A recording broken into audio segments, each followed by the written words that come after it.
Hello welcome all. எல்லோரும் எப்படி இருக்கீங்க?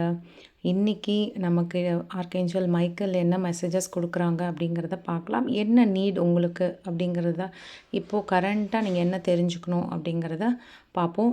நம்பர் 1 நம்பர் 2 2 பைல் இருக்குது. உங்களுக்கு எந்த பைல் வேணுமோ எந்த நம்பர் வேணுமோ சூஸ் பண்ணிக்கோங்க. இது டைம்லெஸ் ரீடிங் தான். ஸோ யார் எப்போ பார்த்தாலும் இந்த மெசேஜ் உங்களுக்கு ரெசனேட் ஆகும். இது இப்போது நம்பர் 1 நீங்கள் சூஸ் பண்ணியிருக்கீங்கன்னா உங்களுக்கான மெசேஜஸ் என்ன அப்படின்னு பார்த்தீங்கன்னா, ஓகே.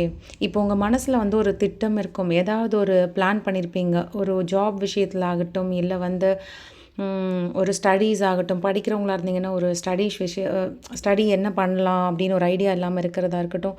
இல்லை இது எப்படி எடுத்திருக்கிற கோர்ஸ் இது எப்படி கம்ப்ளீட் பண்ணுறது அப்படிங்கிற ஒரு பயங்கள் இருக்கலாம். இல்லை யாருக்கு ஏதாவது ஒரு ப்ரப்போசல்குள்ளே சம்திங் உங்களுடைய மேனேஜர் லெவல் அந்த மாதிரி ஒரு விஷயம் உங்களுக்கு ஒரு ஐடியா இருக்குது. அதை சொன்னால் உங்களுக்கு நேம் எப்படி இருக்கும் அப்படின்னு தெரியல அப்படிங்கிற மாதிரிலாம் பயம் இருக்குது அப்படின்னா, ஆக்சுவலாக நீங்கள் ஒரு ப்ராஜெக்ட் பண்ணுறீங்க. அதை தான் நான் கன்வே பண்ணுறேன். ஒரு ப்ராஜெக்ட் இருக்குன்னா உங்களுக்கு ஒரு ஐடியா இருக்குது. அது இப்படி பண்ணால் நல்லாயிருக்கும் அப்படின்றத. ஸோ எல்லாமே யோசிக்கிறீங்க.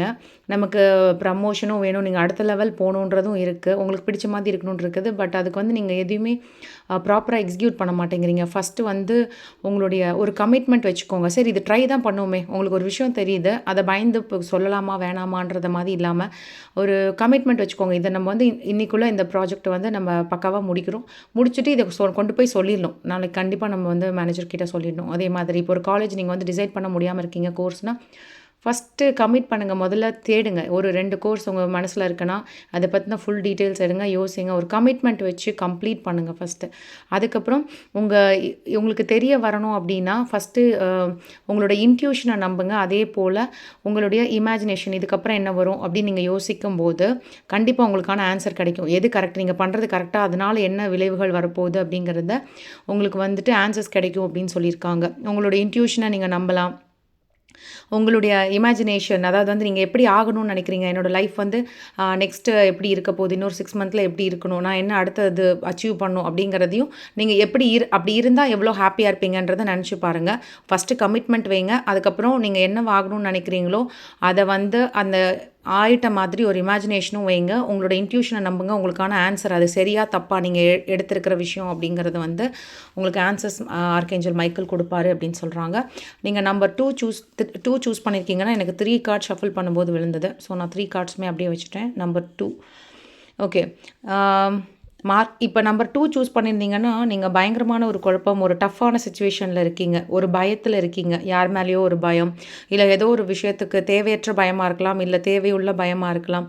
ஏதாவது ஆகிடுமோ, இப்போ நம்மளால் நம்ம ஃபேமிலிக்கு ஏதாவது பாதிப்பு வந்துடுமோ, இல்லை ஏதாவது ஒரு விஷயங்களை நினச்சி கவலைப்பட்டு பயப்படுறீங்க அப்படின்னா ஆர்கேஞ்சல் மைக்கேல் உங்களுக்கு சொல்கிறது, கண்டிப்பாக நீங்கள் ஹெல்ப் கேளுங்க. கடவுள்கிட்ட ஹெல்ப் கேளுங்க, உங்கள் ஏஞ்சல்ஸ் கிட்ட ஹெல்ப் கேளுங்க. இப்போ இருக்கிற நீங்கள் இந்த சுச்சுவேஷன்லேருந்து வெளியே வர முடியும். ஏதாவது ஒரு விஷயத்துக்காக நீங்கள் பயந்துட்டுருக்கீங்க, ஃபேமிலியை நினச்சி பயப்படுறீங்க அப்படின்னா உங்களுடைய கடவுள்கள்கிட்டையோ உங்கள் ஏஞ்சல்ஸ்கிட்டையோ நீங்கள் ஹெல்ப் கேட்கும்போது கண்டிப்பாக இப்போ இருக்கக்கூடிய சுச்சுவேஷன் இம்ப்ரூவ் ஆகும் அப்படின்னு சொல்லியிருக்காங்க. அதே மாதிரி நீங்கள் கவலைப்பட வேண்டாம். யாராவது ஏதாவது நெகட்டிவாக நமக்கு பண்ணியிருப்பாங்களோ, ஏதாவது மூலியமாக ஏதாவது கேட்டுட்டு நீங்களாக மனக்குழப்பம் கூட அடைஞ்சிருக்கலாம். இல்லாத ஒரு விஷயத்தை ஒருவேளை நமக்கு யாராச்சும் நெகட்டிவ் ஏதாவது பண்ணியிருப்பாங்களோ, இப்படி ஏதாவது தாட் நம்ம ஃபேமிலி அதனால் பாதிக்கப்படுமோ அப்படின்ற மாதிரி தாட் இருந்தாலும் உங்களுக்கு கொடுக்குற பதில் ஏஞ்சல்ஸ், நீங்களும் உங்கள் குடும்பமும் ஏஞ்சல்ஸால் பாதுகாப்பாக இருக்கீங்க. உங்கள் குலதெய்வம்னால உங்கள் கடவுள்னால பாதுகாப்பாக இருக்கீங்க. ஸோ அந்த பயமும் உங்களுக்கு தேவையில்லை அப்படின்னு சொல்கிறாங்க. இப்போ ஏதாவது ஒரு பிரச்சனைகளில் சிக்கிட்டு இருக்கீங்க, அதுலேருந்து வெளியே வரணும்னு நினைக்கிறீங்க, ஒரு கஷ்டமான சூழ்நிலையிலேருந்து அதுலேருந்து நீங்கள் வெளியே வருவீங்க. ஹெல்ப் அன்டில் அன்லெஸ் நீங்கள் கேட்கணும். கடவுள்கிட்ட உங்கள் ஏஞ்சல்ஸ் கிட்ட நீங்கள் கேளுங்க. இந்த சுச்சுவேஷன் இம்ப்ரூவ் ஆகும். அதே மாதிரி உங்களுக்கு ஒரு உள்ளுணர்வு தோணும். அந்த உங்களோட ஃபீலிங்ஸை நம்புங்க. உங்களுடைய இன்ட்யூஷனுக்கு நீங்கள் மதிப்பு கொடுங்க. மேபி 1 பார்த்துட்டு 2 பார்க்குறவங்களா இருக்கலாம்.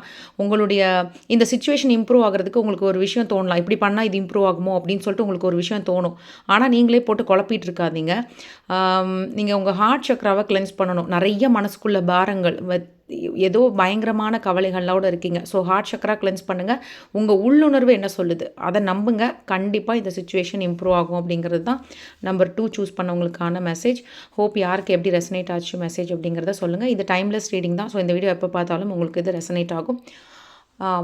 வீடியோ பிடிச்சிருந்ததுன்னா லைக் பண்ணி, ஷேர் பண்ணி, சப்ஸ்கிரைப் பண்ணிக்கோங்க. தேங்க்யூ.